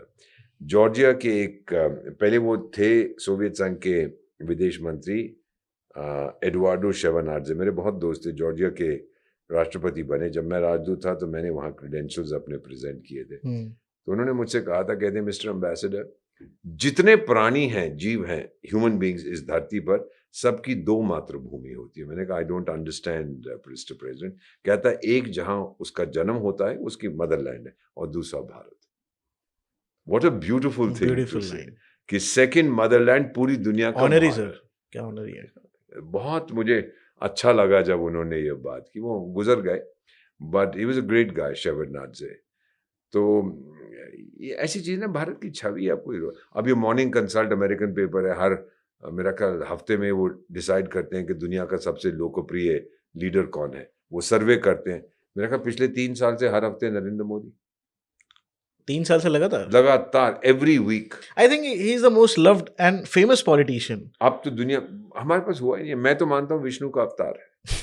ये सही वक्त पे आया है भारत को नई दिशा दिखाने। बहुत से लोग, अच्छा अमेरिका में मैं जा रहा था, एक वहाँ के बहुत सीनियर पॉलिटिशियन है, हमारे मित्र हैं, तो पूछने लगे mister ambassador how is mister Moody. मैंने कहा मूडी बोलेगा ना मारूंगा तेरे को, उसका नाम मोदी है। This is just the feeling, you know. अब तो बच्चा बच्चा वहाँ पर दुनिया भर में इनका नाम जानता है। They know our prime हाँ, minister. they know the prime minister, because ज्यादा बोलते नहीं, और जब बोलते हैं टू द पॉइंट। और फिर मैं इनको कई सालों से ऑब्जर्व कर रहा हूँ। पहले चलते थे like you know normal walk, मैं नहीं कहूंगा डर की वॉक, नॉर्मल। अब तो देखिए क्या सेल्फ कॉन्फिडेंस कैसे चलते हैं। उन्होंने उसी थिएटर में परफॉर्म किया जहां पर पीएम ने भाषण दिया था जब ऑस्ट्रेलिया गए। तो अल्बनीसी ने कहा कि दिस इज द बॉस। ने कहा इतनी भीड़ कभी इकट्ठी नहीं हुई यहाँ पर जो अभी यहाँ पर भीड़ इकट्ठी होगी है for Narendra. He is insanely popular. मैंने विदेशों में देखा है लोग किस तरह से उनकी बात सुनते हैं। बिकॉज टुडे यू नो जो भारतीय मूल का व्यक्ति, किसी भी देश का नागरिक हो, वो गर्व से कहता है आई एम इंडियन। मैं जॉर्जिया आपका राजदूत बन के गया, पहले दिन भारतीय समुदाय के लोगों ने कहा कि एम्बेसडर साहब डिनर करेंगे हमारे साथ। बिल्कुल, मेरी पत्नी है नहीं, मैं अकेला हूँ, आपके साथ भोजन करता। एक रेस्टोरेंट में ले गया, बड़ा हैरान हुआ देख के। उसका नाम था न्यू दिल्ली रेस्टोरेंट का नाम, तिबिलिसी राजधानी है। अब भोजन खाने मेरी आदत है कि मैं हमेशा कुक से कहता हूँ भाई thank you very much, you know, normally you hand him a tip और समथिंग। मैंने कहा मिलवा दीजिए, बहुत अच्छा खाना इसने खिलाया, वेरी नाइस फूड। आया मेरे पास, मैंने कहा भैया आपने बहुत अच्छा भोजन बनाया, क्या नाम है? मुझे भी याद है कुछ मोहम्मद खान, मोहम्मद आलम, ऐसे को। आप कहाँ से रहने वाले हैं इंडिया में? कहते नहीं जी मैं लाहौर का रहने वाला हूँ। तो मैंने कहा भैया आपके रेस्टोरेंट का नाम न्यू दिल्ली है? कहता अगर मैं इस्लामाबाद लिखूंगा तो कौन आएगा? मैं बात कर रहा हूँ 15 साल पुराने। 15 साल पहले भी यही था यार। कोई भरोसा नहीं करता ना। आतंकी हमलों की शुरुआत ही उन लोगों ने की। Even I was listening in a news channel, कोई बंदा बोल रहा था दैट इंडिया को बहुत वजह से लोग जानते हैं, in sports, in every field, और पाकिस्तान को सिर्फ इसी वजह से जानते हैं कि वो इंडिया का नेबर है बस, और आतंकी है, जिन लोगों को पता है। इट्स सैड यू नो कि वहाँ के लोग भी अब हाइड करते हैं कि हम पाकिस्तानी हैं। वो कहते हैं वी आर इंडियन, लगते तो हमारी तरह ही हैं। सर आप बहुत देशों में आपने राजदूत ऐसा सर्व करा है। 6 देशों में राजदूत रहा हूँ, 7 अन्य देशों में काम किया है। राइट, तो आपको तो ज़्यादा इसका बेटर ओवरव्यू पता होगा। अगर बात करी जाए, अगर इंडिया के ऊपर कुछ भी होता है या इंडिया कुछ भी रिटेलिएट करता है किसी भी तरीके से, या वॉर होती है, तो कौन से ऐसे हमारे पक्के दोस्त हैं जो हमारे साथ खड़े हो सकते हैं? रूस नंबर 1 मदद करेगा, ज़्यादा शोर नहीं मचाएगा। और बाकी ग्लोबल साउथ के जितने दोस्त हैं वो आपके बहुत पूरी तरह से समझते हैं। हमें किसी की आवश्यकता नहीं है कि हमारे साथ खड़ा, हमें किसी की फौज की जरूरत नहीं है। राइट, बट ओनली थिंग हम कहते हैं कि अंडरस्टैंडिंग हमने क्यों किया है। देखिए आप लोग जो मीडिया में लोग होते हैं वो बताते हैं क्या हुआ है, और हमारी ट्रेनिंग होती है समझे क्यों हुआ है, उसके मन में क्या है। तो वो जब हम समझाते थे दे अंडरस्टैंड। मैंने 3 देशों में बात की जब ये सारा कुछ हुआ। तीनों ये जो जिन देशों में मैं काम करता हूँ, तीनों के फॉरेन ऑफिस के लोगों ने कहा वी अंडरस्टैंड परफेक्टली, हम समझ गए आप क्या कर रहे हैं। एक ने तो ये भी कहा था रुकना मत, वो भी आतंक से पीड़ित है। So this is the feeling, you know, this is the new India. बहुत इज्जत है भारत की। जो सीज फायर हुआ आपके हिसाब से सही डिसीजन था? मेरा ख्याल है कि वो जो डोनाल्ड ट्रम्प साहब ने जो कहा कि भाई सीज फायर होना चाहिए, पहले उन्होंने हमसे कहा कि रुके, हमने कहा कि वो क्यों नहीं कहता, आप बीच में कौन होते हो पढ़े। फिर उन्होंने हमें फोन किया कि भाई बहुत मार दिया आपने हमको, अब जरा खामोश हो जाइएगा। तो हमने मान लिया, क्योंकि हमने सोचा था कि सीज फायर से गोली चलनी हमने तो हमारा जो वीडियो प्लेयर है जैसे आपके होते हैं, हमने तो सिर्फ पॉज बटन को हिट किया था, रिज्यूम बटन तो हम किसी वक्त भी कर सकते हैं। तो हमने कहा कि yes they are saying stop, और फिर वो ट्रम्प साहब कह रहे हैं, वो कहना चाहते हैं सारी दुनिया को जी मैं शहंशाह, मैंने रुकवा दिया, ठीक कर दो। जो कहता है 1000 साल पुराना इतिहास इनका चल रहा है, पता भी नहीं कश्मीर कितना पुराना है, एटसेट्रा एटसेट्रा। तो इसमें कोई, इसको एक्सेप्ट करने में कोई हर्ज नहीं था, because we wanted to save lives. हमने जो संदेश देना था वो हमने दे दिया था सीधी तरह से। सबक नहीं सिखाते, हम टीचर्स नहीं हैं, मैसेज कर दिया कि भाई अब पंगा मत ले। और पीएम ने साफ कहा जो नया नॉर्मल होगा कि अगर कोई आतंकी हमला हुआ तो हम उसको ऐलान जंग समझेंगे, act of war. Act of war. और फिर अगर हम उतर आए मैदान जंग में, फिर टाइगर तू बहुत पछताएगा कि तेरा जन्म क्यों हुआ इस धरती पर। अच्छा, मुझे एक आपसे पूछना है दैट अगर कोई देश किसी देश पे न्यूक्लियर अटैक करता है तो उसके पहले आई थिंक उसको और देशों से वो लेना पड़ता होगा, कुछ नहीं? नहीं लेना पड़ता, ये हम किसी से नहीं पूछते। जब अभी तक तो एक ही बार न्यूक्लियर अटैक हुआ, हाँ, नागासाकी उन्होंने हिरोशिमा, नहीं पूछा। किसी से नहीं पूछा। और एक चीज आपको और बताता हूँ, सबसे बड़ा दुश्मन अमेरिका का उस समय जर्मनी था। जर्मनी पर नहीं फेंके हथियार, क्योंकि वो यूरोप में है, जापान तो एशिया में है। ये बड़े रेसिस्ट लोग हैं, इसको याद रखिए हमेशा। जापान का जो एम्परर था उस समय, हिरोहितो या जो भी उसका नाम था, वो तो आत्मसमर्पण करने को गया था।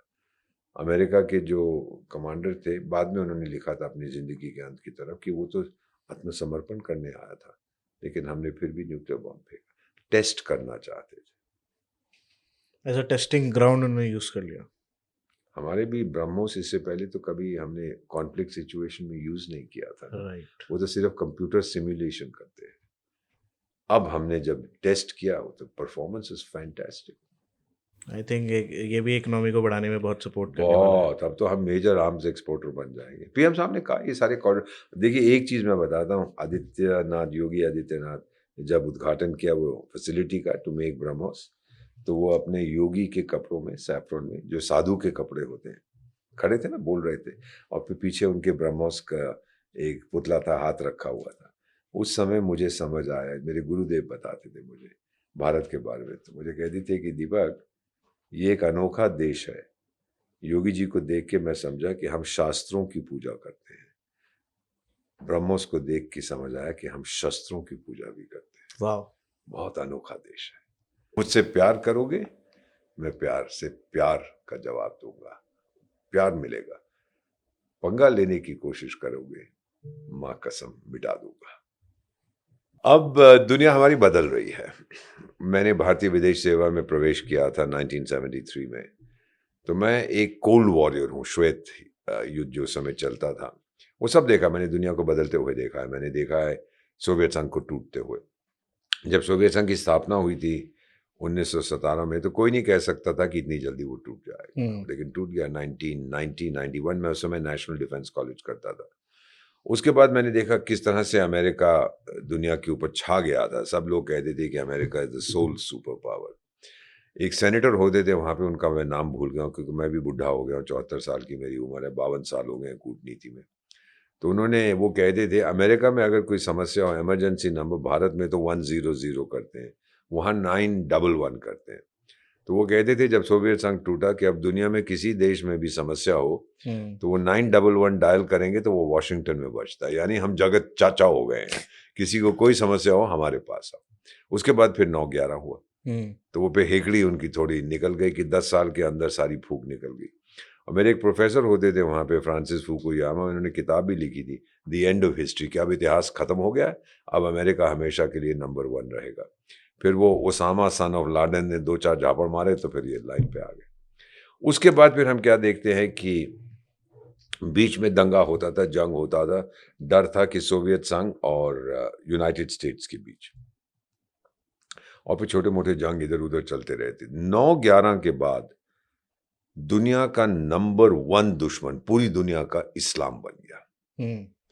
और हमने ये देखा है कि हम लोग कहते हैं मॉडरेट इस्लाम और ये वो, मॉडरेट क्या होता है ये आई हैव नो आइडिया, लेकिन जहाँ पे भी हम जाते हैं, 57 मेंबर्स हैं ऑर्गेनाइजेशन ऑफ इस्लामिक कोऑपरेशन के, जहाँ पे भी मैं जाता हूँ दुनिया में, ये देखता हूँ वो अमेरिका में, यूरोप में, अफ्रीका में, पहली चीज़ मुझसे पूछते हैं, आर यू अ मुस्लिम? तो मैंने कहा, no I am a Hindu. Hindu? You are the good guys, जाइए, नो प्रॉब्लम एट ऑल। वो why this is happening is क्योंकि जो भी उसके कारण हो, पैलेस्टाइन में बहुत तंग किया क्रिश्चियंस ने, इसने किया, उसने किया, लेकिन 9/11 के बाद नंबर 1 दुश्मन बन गया इस्लाम, नॉट इवन रेडिकल इस्लाम, इस्लाम। अब ये मैंने दुनिया में शिफ्ट देखा है। क्या उसमें कोई परिवर्तन आज तक आया है? नहीं। ये ज़रूर सही है कि जो लिबरल देश होते थे यूरोप में, बड़े अपने आप को डेमोक्रेटिक और ये फ्री पीपल और ये वो, अब सब जगह मैं शिफ्ट टू द राइट देख रहा हूँ। और वो लोग कहते हैं कि वो टर्की के जो प्रधानमंत्री हैं विक्टर ओर्बान, वो मेरे बहुत दोस्त थे, एक ही यूनिवर्सिटी में हम पढ़े हुए हैं फ्रांस में। वो कहते हैं कि मुझे मुसलमान लोग बहुत अच्छे लगते हैं, एज़ लॉन्ग एज़ अपने देश में रहें, मेरे पास मत आओ। तो ये मैं पूरे यूरोप में ट्रेंड देख रहा हूँ। अब इस्लाम से डर भी है और इस्लाम पे गुस्सा भी है। चाइना के बारे में मैं आपको बताना चाहता हूँ कि चाइना भी काफ़ी लोग उसकी बात करते हैं और कई बार मज़ाक में मैं कहता हूँ the Islamic people's republic of China. हुँ, अब चीन जो है वो नफ़रत करता है इस्लाम से। 15 लाख तो उइघुर मुसलमानों को बंद करके रखा हुआ है और उनकी कम्युनिस्ट पार्टी के कुछ डॉक्यूमेंट्स हैं, उन्होंने वहाँ की मेजॉरिटी हान चाइनीज़ हैं। उनसे कहा गया है कि हम आपको पैसे देंगे, आप उइघुर औरत से शादी करो और जो बच्चे आप 15-20 पैदा करोगे वो सब हान होने चाहिए। उस औरत हुँ। का भी आप धर्म बदल दो, हम खूब पैसे देंगे। तो they want to destroy Islam in China. सीधी बात। फिर पाकिस्तान के साथ क्या दोस्ती है? अगला सवाल ये उठता है, क्योंकि पाकिस्तान तो बहुत नॉन इस्लामिक है बिल्कुल। और बेवकूफ़ है। मुझे जो चाइनीज़ मेरे दोस्त हैं, जो चाइना में नहीं रहते, बाहर रहते हैं, क्योंकि चीन के अंदर रह के तो मुँह नहीं खोल सकते। तो मुझसे ये कहते हैं कि आप अगर ना होते भारत, तो अभी तक तो हम एशिया को हड़प कर गए होते और डिकार भी ना देते। हुँ, आप चट्टान बन के खड़े हैं, आप हमारा मुकाबला करते हैं और हमें आपसे डर लगता है।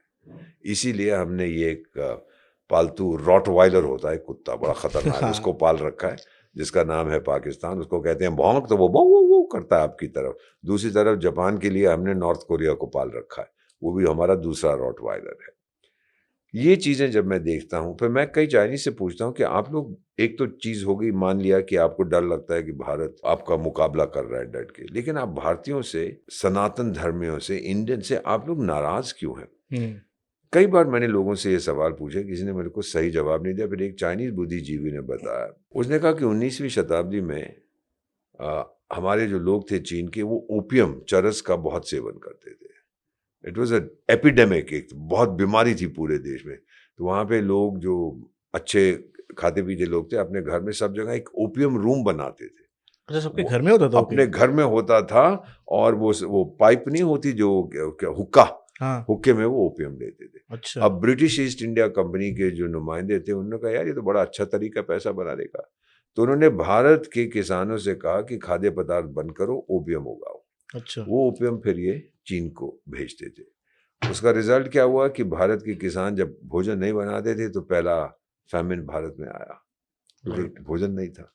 फिर ये भेजते थे ओपियम मिडलमैन के थ्रू चाइना में, वहाँ से पैसे जो आते थे फिर वो इंग्लैंड में भेजते थे। बड़े-बड़े मकान, जितने ब्रिटिश ईस्ट इंडिया कंपनी के लोग थे, इनको नवाब कहते थे। English word was nabobs, they were known as the nawab. Nabobs. तो बड़े-बड़े घर बनाए चीन के पैसे के साथ, भारत के पैसे के साथ। फिर शहंशाह जो था चीन का उस समय, उसने प्रतिबंध लगा दिया कि no more import of opium, और कोई ओपियम का सेवन करेगा तो ठोकेंगे उसको। अब ब्रिटिश ने कहा यार ये क्या हो रहा है? तो फिर British Indian company, British Indian army, जिसमें भारतीय थे कुछ ब्रिटिश ऑफिसर्स, इन्होंने फिर धावा बोला चीन पर और ठोका चीनियों को। तब से चीनियों के मन में ये डर है कि जो इंडियन सोल्जर्स हैं ये बड़े खतरनाक हैं, खतरनाक है। ये हमें ठोकते हैं। तब से इनकी कोई मोहब्बत नहीं है हमारे लिए। जब कहना बड़े ग्रेट सिविलाइजेशन है ये वो, दिस इज ऑल नॉनसेंस। क्या है? हमने देखी है चीन की हकीकत, लेकिन दिल के खुश रखने को गालिब ये ख्याल अच्छा है। जापान के साथ भी यही है। 1880-1890 में जापानियों ने ठोका चीन को। पहले विश्व युद्ध के पहले ठोका चीन को, दूसरे विश्व युद्ध में ठोका चीन को। वो जापान से भी नफरत करते हैं। तो ये उनके माइंड में फीलिंग है कि जापानीज ने हमें बहुत सताया और ब्रिटिश इंडियन आर्मी जो है वो बड़ी खतरनाक है। Indians are very good soldiers. तो जो सरदार लोग थे वहाँ पर, जब ब्रिटिश का राज था, वहाँ पे उनको पुलिस सिस्टम बनाना था वहाँ पे, क्योंकि वहाँ लॉ एंड ऑर्डर की बड़ी समस्या थी मलेशिया में। उसको मले ही कहते थे, मले रिपब्लिक कहते थे या समथिंग लाइक दैट। तो वहाँ मलया कहते थे उसको। तो वहाँ पे क्या हुआ कि उन्होंने सोचा भाई ये पुलिस वाले कहाँ से लाएं, तो उन्होंने कहा चलो भारत से लाते हैं। और फिर उन्होंने काफ़ी सारे, मेरा ख्याल 1000 सिख पुलिसमैन को वहाँ भेजा, जो सब बंगाल प्रेसिडेंसी, वो प्रेसिडेंसी होती ना ब्रिटिश टाइम में, मद्रास प्रेसिडेंसी, बंगाल प्रेसिडेंसी, अच्छा डिवाइड किया हुआ था। तो जो सिख लोग थे वो बंगाल प्रेसिडेंसी के अंडर आते थे, तो उनको भेजा। तो वहाँ पे फिर वो मलय के लोग पूछते थे इन सिखों से कि आप कहाँ से आए हो, तो कहते हम बंगाल से आ रहे हैं। तो आज तक मलेशिया में सरदारों को बंगाली कहते हैं। अच्छा। जो उनके माइंड में ये बना हुआ है कि ये बंगाल, वो पर्सपेक्टिव तब से वो बन गया। बन जाता है ना, मन में जड़ जाती है, कोई बात पे हटती नहीं है। तो ऐसी चीजें हुई। तो चीन डरते बहुत हैं चीनी हमसे, लेकिन अपने लोगों को दिखाने की कोशिश करते हैं कि हम बहुत बहादुर हैं। गलती वो एक कर गए थे कि 1 चाइल्ड पॉलिसी हुई उनकी।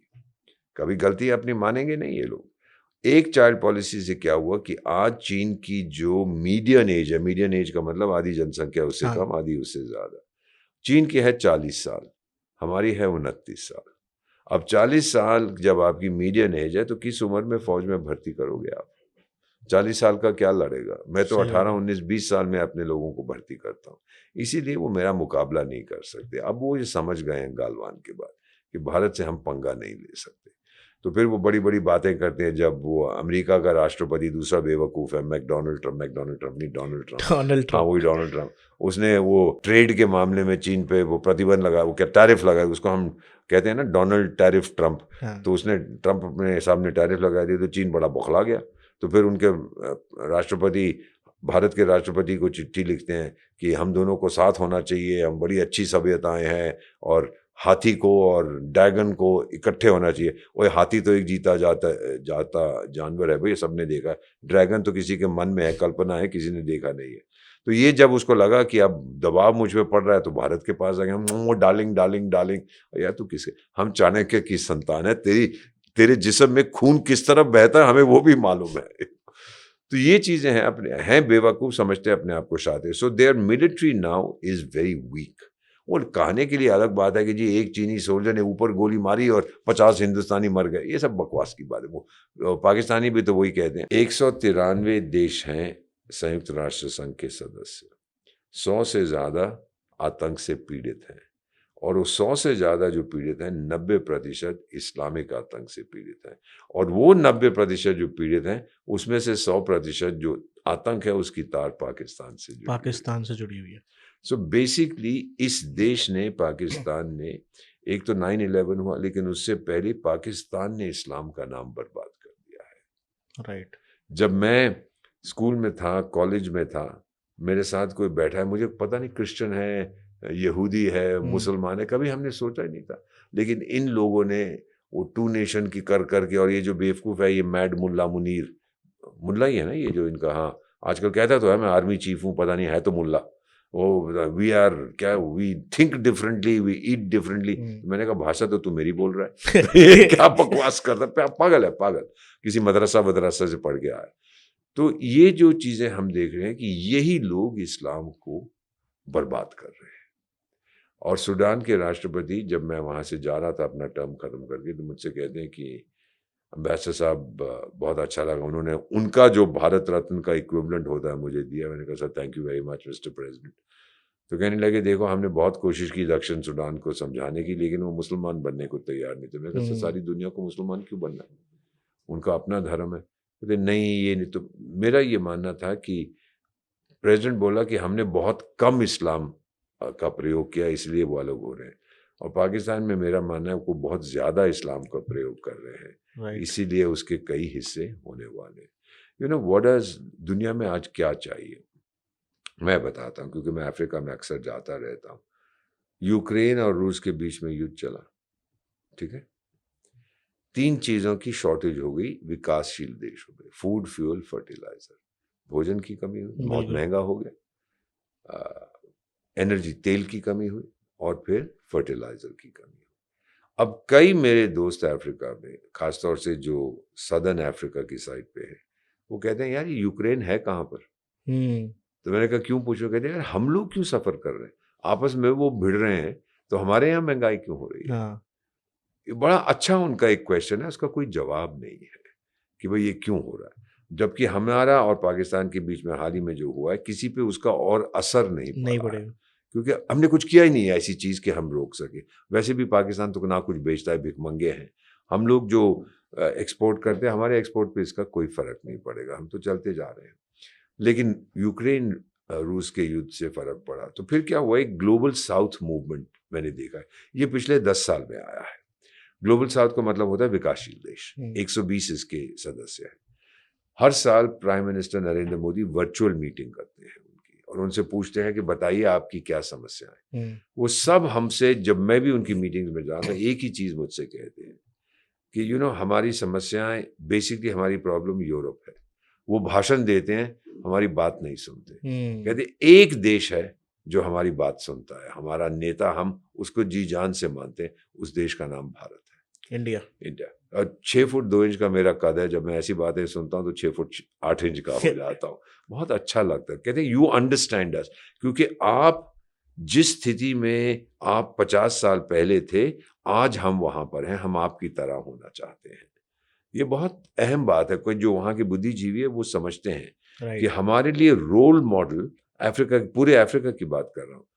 हम यूरोप के पीछे दौड़ते थे कि बड़ा डेमोक्रेटिक होना चाहिए, डेवलपमेंट, कुछ नहीं। कहते हमें कुछ नहीं मिला। जिस समय 1960s में हम आज़ाद हुए थे, जिस लेवल पे हम तब थे, आज वहीं है। और देखिए भारत कहाँ से कहाँ पहुँच गया। राइट। तो फिर मैं उनको कहता हूँ कि आप यूरोप की तरफ क्यों देखते हो? मैं यूरोप के इकोनॉमी के ऊपर एक किताब लेने गया था लाइब्रेरी में। मैं अपनी बात कर रहा हूँ। लाइब्रेरी में गया, भाई यूरोपियन इकोनॉमी में किताब दे दो।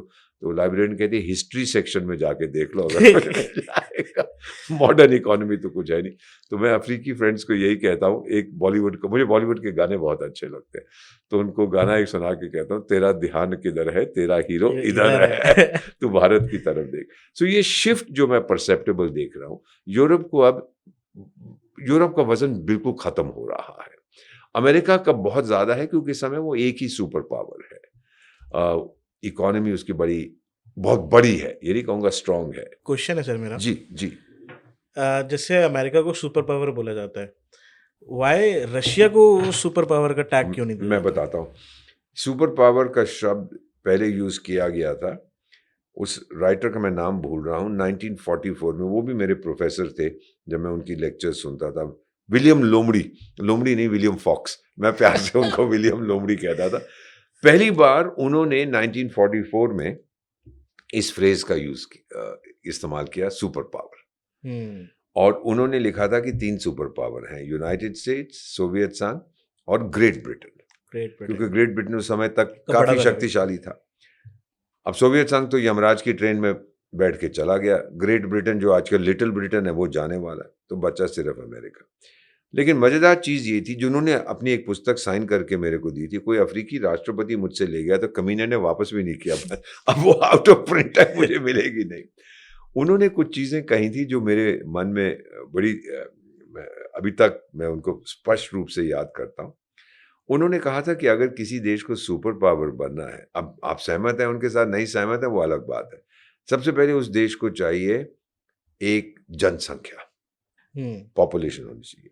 तो जिस देश की, भूटान की या छोटे मोटे देश, वानुआटू की या टुवालू की, जिसकी 2 लाख या 2.5 लाख जनसंख्या, वो नहीं बनेगा।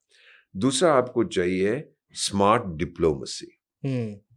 तीसरा आपको चाहिए स्मार्ट मिलिट्री। राइट। और ज़्यादा आपकी इकोनॉमी तगड़ी होनी चाहिए। ये उसने बताया था। उस समय ये सारी चीज़ें थी, सोवियत संघ में भी, इसमें भी, उसमें भी। अब जो हम देख रहे हैं, ये जो डेफिनेशन थी स्मार्ट पावर की, वो भारत के पास है। Number 1 diplomacy. आप मेरी बात मानिए, दुनिया भर में we are the best in diplomacy. तो चाणक्य की संतान है, हम तो गोरों के बाप को सिखा देंगे कि डिप्लोमेसी, कूटनीति होती क्या चीज़ है। सेकेंड है आपकी military. We are amongst the top 3 militaries in the world. आपकी इकोनॉमी टॉप 4 में पहुंच गई, जापान से हम आगे निकल गए हैं। अप्रैल 2025 के महीने में रिपोर्ट आई है, और कुछ देर में हम सेकेंड लार्जेस्ट बन जाएंगे। तो ये सारी एजुकेशन को देखिए, जब मेरा निर्माण हुआ था मैन्युफैक्चर भारत में, तो उस समय 500 कॉलेज और यूनिवर्सिटीज थे। 1951 का मेरा जन्म है, अब 60,000 है। अमेरिका की आबादी 34 करोड़ की है, हमारे पास 34 करोड़ विद्यार्थी है। राइट। आप फर्क देख रहे हैं, ये मूवमेंट देख रहे हैं। तो जब नरेंद्र मोदी साहब बात करते हैं विश्व गुरु वगैरह बनने की, ही इज एब्सोल्युटली राइट। इसको कौन रोक सकता है? अब अफगानिस्तान के बारे में, चाइना का तो हमने बता दिया कि उसकी हालत खराब है, ही इज डिक्लाइनिंग। अमेरिका है अभी, लेकिन अगर मैकडोनाल्ड ट्रंप 2-4 साल और रहे, जो रहेगा, उसकी भी छवि खत्म हो जाएगी।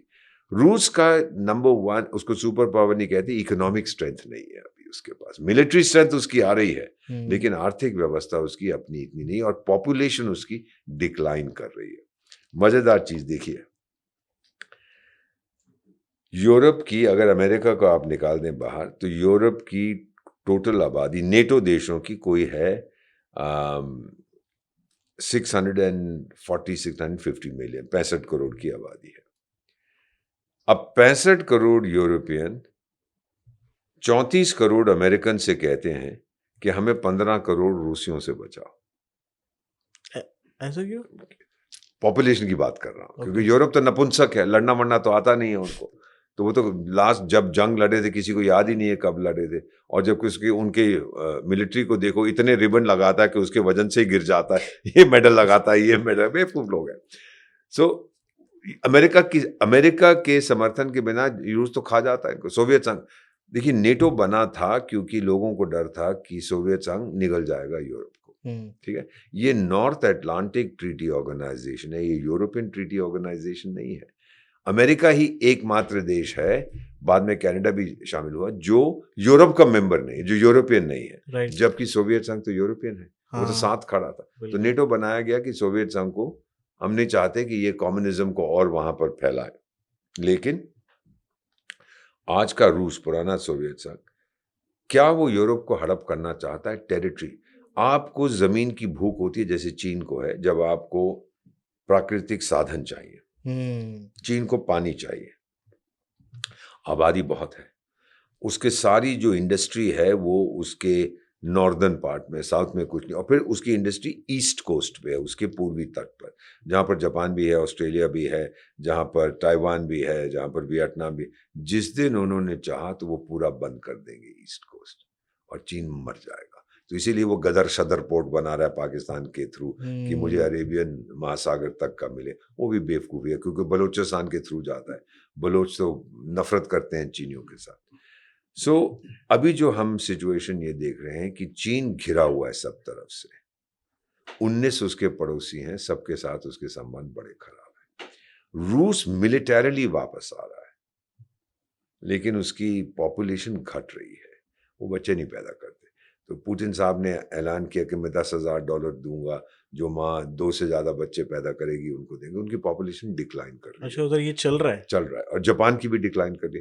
जापान के एक पुराने राजदूत मेरे बहुत दोस्त थे, तो हंसी मजाक हम करते थे आपस में, बहुत दोस्त थे मेरे। शिंजो आबे जो उनके प्रधानमंत्री थे, जिनका निधन हो गया, उनकी हत्या कर दी गई थी, वो भी मेरे बहुत दोस्त थे। तो राजदूत से हम बातचीत करते थे, कहता है एम्बेसडर हमारी तो पॉपुलेशन डिक्लाइन हो रही है। मैंने कहा सर हमारी तो बढ़ रही है, बढ़ रही आप है। बताइए, अगर आपके पास टेक्नोलॉजी नहीं है, हम बेचते थे। खूब हंसते थे हम दोनों, just as a joke, it was not meant to be serious. तो ये चीजें चलती रही, उनकी पॉपुलेशन अब डिक्लाइन हो रही है, बूढ़े हो रहे हैं। वहाँ की median, Japan is the oldest country in the world by the way, उनकी 50 साल की मीडियन एज। आधे जापानी 50 से कम है, आधे जापानी 50 से ज्यादा। बच्चे नहीं पैदा करते, they don't want it. But मतलब सबसे अभी ओल्ड आबादी जापान में ही है। जापान सबसे दुनिया में ओल्ड, तो ये भी फिर जापान उभर सकता था। टेक्नोलॉजी है, सब कुछ है, एक मिलिट्री बैकग्राउंड भी है, दूसरे विश्व युद्ध में नाक में दम कर दिया था सारे साउथ ईस्ट एशिया, बिल्कुल। लेकिन पॉपुलेशन कम हो रही है, तो वो भी फिर सुपर पावर नहीं बनेगा। तो ये सारी चीजें अगर आप देखें, जितने इंडिकेटर हैं, पैरामीटर हैं, एक देश की तरफ पॉइंट करते हैं, वो है भारत। भारत। आपके पास मिलिट्री भी है, आपके पास इकोनॉमी भी है, आपके पास पॉपुलेशन, यूथ पॉपुलेशन। अब ये अलग बात है कि हम उनको नौकरी नहीं देंगे, वो ये करेंगे, वो करेंगे, that's a different issue, but numbers हैं हमारे पास। मैं भी यही कहता हूँ अपने बच्चों से, मैं कम से कम 3 करोड़ भारतवासियों से, young and not so young, से बात कर चुका हूँ, लेकिन बच्चों से मैं यही कहता हूँ कि हम लाए हैं तूफान से किश्ती निकाल के, इस देश को रखना मेरे बच्चों संभाल के। वाह। देखिए, 200 साल तक विदेशी ने हुकूमत की हम पर, तो हमें फूट पड़ गई थी ना आपस में। राइट। अब नहीं, अब जो है 200 साल तक भविष्य उन्होंने लिखा था मेरा, अब मैं लिखूंगा, अपना भी और उनका उनका भी। भी। इसीलिए मुझसे सब लोग जब पूछते हैं कि आप जब भारत में ये टेक्नोलॉजी देखते हैं, अभी मैं बात करता हूँ जब अभी जंग चल रहा था पाकिस्तान के साथ, उसकी बात करते हैं तो मुझसे पूछते हैं हाउ डू यू फील, मैंने कहा ये दिल मांगे मोर। तो कहते हैं क्यों, मैंने कहा क्योंकि अभी तो पार्टी शुरू हुई अभी तो है। पार्टी तो शुरू हुई देखिए, इसमें जो होता है ना, एक रॉबर्ट मर्टन मेरे और प्रोफेसर होते थे, उनका उन्होंने एक कानून को पॉपुलराइज किया, उसको कहते हैं लॉ ऑफ अनइंटेंडेड कॉन्सिक्वेंसेस। इसका मतलब क्या होता इसका है? मतलब ये होता है कि मैं एक काम करता हूँ एक पर्पस के लिए, लेकिन परिणाम कुछ और होता है। मिसाल के तौर पर जब देश की राजधानी दिल्ली बनी थी 1911 में, तो जिस एरिया में देश की राजधानी में रहता हूँ वहां पर चूहे बहुत होते थे, सांप, आई बेग योर पार्डन, सांप बहुत होते थे। तो ब्रिटिश सरकार ने कहा जो सांप मार के लाएगा उसको 1 रुपया मिलेगा हर मरे हुए सांप का। अब उस टाइम 1911-1912 में तो बहुत कीमत होती थी 1 रुपए की, तो धड़ाधड़ सांप मारने लगे। तो फिर किसी ने जाके उनसे कहा यार देखो ये हिंदुस्तानी बड़े शातिर हैं, ये घरों में सांप पाल रहे हैं, वो मार के ले आते हैं पैसे लेने को। तो ब्रिटिश सरकार ने ऐलान किया कि ये स्कीम हमारी बंद हो गई। अब जिन्होंने सांप पाल रखे थे क्या करें, उन्हें सड़क पे छोड़ दिए, यानी घटने की बजाय सांपों की जनसंख्या बढ़ गई। तो ये इसका रिजल्ट जो है अनइंटेंडेड कॉन्सिक्वेंस हो गया। तो रॉबर्ट मर्टन साहब यही बताते थे कि कई बार आप कोई एक्शन करते हैं उसका परिणाम अलग अपोजिट रिएक्शन। अब जो पाकिस्तान के साथ जो टक्कर हुई है, इसमें एक चीज तो थी कि भाई उन्होंने आतंकी हमला किया और फिर हमने आतंकी गढ़ों को मारा। हाँ। और सारी दुनिया हैरान हो गई कि तुमने इतनी एक्यूरेटली कैसे मारा। दूसरी चीज, जब हमने सिर्फ आतंकी गढ़ों पर हमले किए थे और कोई डैमेज नहीं किया। फिर जब उन्होंने हमारी मिलिट्री और सिविल इंस्टॉलेशंस पे हमला किया, हमने फिर जवाबी हमला किया। अब इसका अनइंटेंडेड कॉन्सिक्वेंस ये था कि 3 अफ्रीकी देशों, जहां मैं विशेष सलाहकार हूं, एक रक्षा मंत्री ने मुझे फोन करके कहा कि एम्बेसडर ये ब्रह्मोस क्या है। मैंने कहा क्यों, कह रहे जरा बताओ ना, हम भी खरीदना चाहते हैं ब्रह्मोस, ये तो बड़ी खतरनाक चीज है। यानी हमारा इंटेंशन नहीं था, लेकिन उसकी इफेक्टिवनेस देख के अब दुनिया की आंखें खुल गई हैं। और जो व्यापारी हैं जो आर्म्स डील करते हैं, global arms trade is $500 trillion, $500 billion की है सालाना, बिलियन में 9 शून्य होते हैं। अब कहते हैं कि India is the rising star, क्योंकि इसने जो ब्रह्मोस बनाई, शुरुआत की थी हमने, ब्रह्मोस का मतलब ब्रह्मपुत्र और मॉस्कोवा नदी, शुरुआत रूस के साथ की थी, फिर रूस अपनी तरफ चला गया, फिर हमने कहा हम बनाएंगे। तो पहले हमने 290 किलोमीटर की बनाई, प्रतिबंध था, उसके बाद तो अब जितना मर्जी हम चाहें हम कर लेते। पिन पॉइंट एक्यूरेसी, ब्रह्मोस के बारे में कहते हैं कोई लेटर बॉक्स होता है तो ये उसके अंदर जाके डिलीवर करता है। एक्यूरेसी बहुत सही है, इतनी जबरदस्त एक्यूरेसी। पीएम साहब ने एक बार कहीं कहा था कि हमारा सिद्धांत है मारेंगे घर में घुस के, आपको याद होगा पतन गुजरात में। अब तो उससे ज्यादा हम चले गए, हम मारेंगे घर के बाथरूम में घुस के जहां पे ये आतंकी छुपे हुए थे। सो लोगों ने ये और दूसरा ये आपका आकाश तीर, ये जो ऑटोनोमस सिस्टम है, जो ड्रोन जो तुर्की से ये लेके आए थे 2-4 अपने ड्रोन बेकार की क्वालिटी के, उनको गिरा देता है, उनको कंट्रोल करता है। हमारा बिल्कुल ऑटोनोमस सिस्टम है, एक बार आपने फीड कर दिया तो वो हवा में मंडराता रहेगा। आप वहां भागो वो आपके पीछे जाएगा, उधर भागो वो आपके पीछे जाएगा। वो हमें फिर कुछ करने की जरूरत नहीं, हम पर बैठ के चाय पीते हैं, छोले खाते हैं और देखते हैं किस तरह से वो तोड़ रहा है। अब लोगों वहां भी डिमांड आनी शुरू हुई, और ये बिल्कुल इंडिजिनस है, 100% इंडियन सिस्टम है। यानी अब हमने अपने दिमाग को खोल दिया, आजादी दे दी है। अभी तक तो कहा जाता था जब मैं सर्विस में था, यार ये मत करो कि पाकिस्तान क्या बोलेगा, उसके पास न्यूक्लियर हथियार है। एक उनका मंत्री होता था न्यूयॉर्क में, मैं उससे मिलता था, उसका नाम भूल, कुरैशी ऐसे कोई, आजकल जेल में है। तो हर चीज पे अपने न्यूक्लियर बात कर, उसको हम न्यूक्लियर कुरैशी कहते थे। न्यूक्लियर कुरैशी। वो रेस्टोरेंट में यूएन के जाके कोई चाय पीने, तो कोई उनसे पूछ लेता गलती से, सर चाय लेंगे या कॉफी, हमारे पास न्यूक्लियर हथियार है। और सर मैं पूछ रहा हूँ चाय लोगे या कॉफी, चलिए कभी फिर बीच में बोल दिया कॉफी, अच्छा सर आप शुगर फ्री लेंगे या चीनी के साथ, हमारे पास न्यूक्लियर हथियार है। और चुप कर जाए यार, मैं क्या पूछ रहा हूँ, पागल सा आदमी था। तो वो तो कहानी अब सारी खत्म हो गई। तो ये जो अनइंटेंडेड बेनिफिट हुआ है, पूरी दुनिया में देख रहे हैं कि भारत की कैपेबिलिटी क्या है। हर 3 हथियार जो भारतीय सेना यूज करती है, 2 भारत में बनते हैं। 100 से ज्यादा देश हमारे वेपन्स खरीदते हैं। ये बहुत ये चीज नहीं पता है लोगों को शायद। मैं ये बता रहा हूँ ना आपके जरिए कि 2 out of 3 weapons used by India are made in India, और 100 से ज्यादा देश हमारे हथियार अब तो और मांगेंगे हमसे कि बताओ भाई ये क्या चीज है। अभी तो वियतनाम के पास है, फिलीपींस के पास है, शायद इंडोनेशिया भी खरीदना चाहता है, आर्मीनिया हमसे मांग रहा है, मैं आपका राजदूत था आर्मीनिया में, वो हमसे ये मांग रहे हैं। तो इसकी मार्केट बहुत बढ़ जाएगी।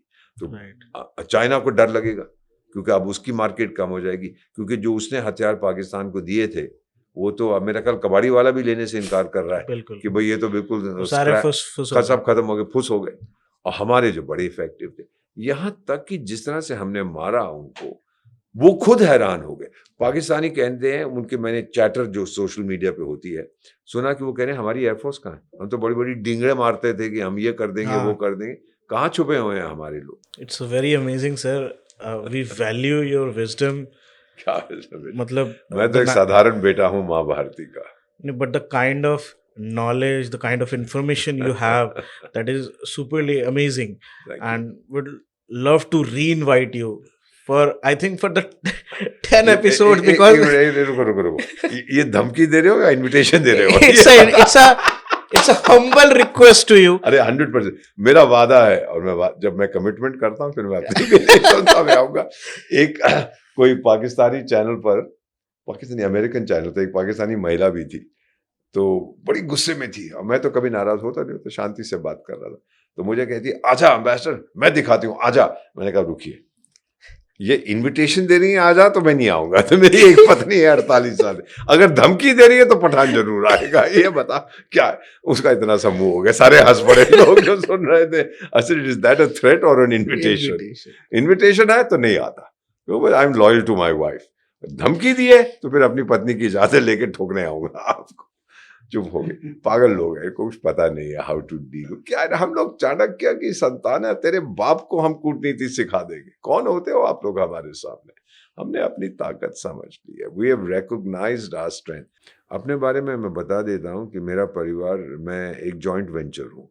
माई father was a Pathan, Pashtun, Ghazni से, अभी भी हमारे रिश्तेदार वहाँ रहते, सनातनी Hindu Pathan. Okay. And my mother was a सिखनी। तो जब पठान का और सिख का खून मिल जाता है तो फिर उसको कोई कंट्रोल नहीं करता। तो हमारी एक कहावत होती थी, मेरे दादा मुझे बताया, वो पश्तो बिल्कुल फ्लुएंटली बोलते थे, सो डिड माय फादर। तो वो मेरे दादा बताया करते थे कि जब पठानों के बारे में एक कहावत होती थी कि भगवान आपको सुरक्षित रखे कोबरा के जहर से, शेर के दांत से और पठान के बदले से। बड़े खतरनाक लोग होते हैं पठान, दोस्तों के दोस्त। जब किसी से दोस्ती की है, अभी तक मेरी फैमिली ये परंपरा है, अगर आप हमारे दोस्त हैं आपके लिए जान दे देंगे, दुश्मनी करनी है तो जान ले लेंगे, और पीढ़ियों तक ये चलता जाता है।